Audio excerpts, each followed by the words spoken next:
শিলিগুড়ি পৌর নিগমের উদ্যোগে প্রথমবারের মতো আয়োজিত হলো আন্তঃবিদ্যালয় সাঁতার প্রতিযোগিতা। সোমবার কাঞ্চনজঙ্ঘা স্টেডিয়ামের বিকাশ ঘোষ মেমোরিয়াল সুইমিং পুলে অনুষ্ঠিত হয় এই প্রতিযোগিতা।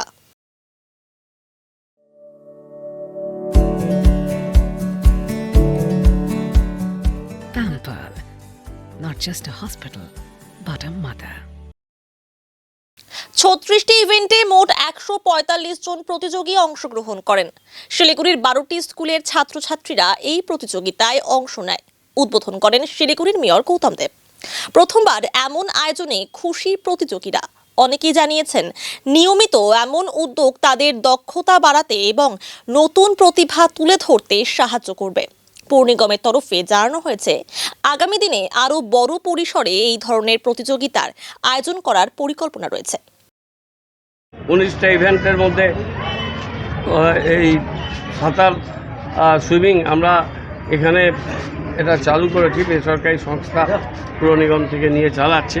সেখানে 12টা স্কুল, 145 জন ছেলে মেয়ে, একটা খুব ফেস্টিভ মুডে হচ্ছে এবং 19টা ডিসিপ্লিন বিভিন্ন ক্ষেত্রে এবং আমাদের যে সমস্ত কোচিং ক্যাম্প একাডেমি আছে তারা বিভিন্ন টুর্নামেন্ট ইত্যাদিতে যাচ্ছে।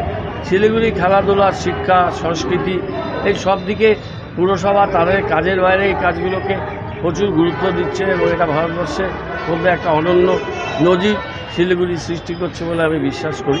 সুতরাং আমাদের এই ধারাবাহিক প্রক্রিয়াগুলো চলতে থাকবে এবং এটা আমাদের কাছে সত্যি খুব আজকে আনন্দের দিন যে এত পার্টিসিপেন্ট, তাদের গার্জিয়ান, স্কুল সবাই এসছে এবং এই টুর্নামেন্ট হচ্ছে।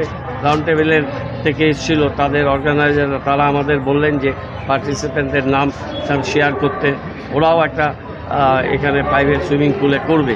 এই যে শুরু হলো, সেখান থেকে আবার আরেকটা অর্গানাইজেশন করছে। এতে কী হবে, আমাদের এখানে খেলাধুলার চর্চা, খেলাধুলার মান এবং বাচ্চারা আজকাল শুধু ঘরে থাকছে, পড়াশোনা করছে আর মোবাইল নিয়ে থাকছে, তার বাইরে একটা জগতে তাদেরকে আমরা নিয়ে যাওয়ার চেষ্টা করছি। সেটা হচ্ছে, সবাই মিলে করতে পারছে না, এত করতে পারছি না আমরা। আমাদের পুরসভা আমরা এখন অবধি যতগুলো করার আমরা করেছি, তারপর আমাদের কর্পোরেশনের সাথে যুক্ত তারা কেউ যদি এটা শিখতে চান আমাদের কাছে আসলে আমরা অর্গানাইজারদের সাথে কথা বলে সেটা একটু কম্পিটিটিভ রেটে আমরা চেষ্টা করব।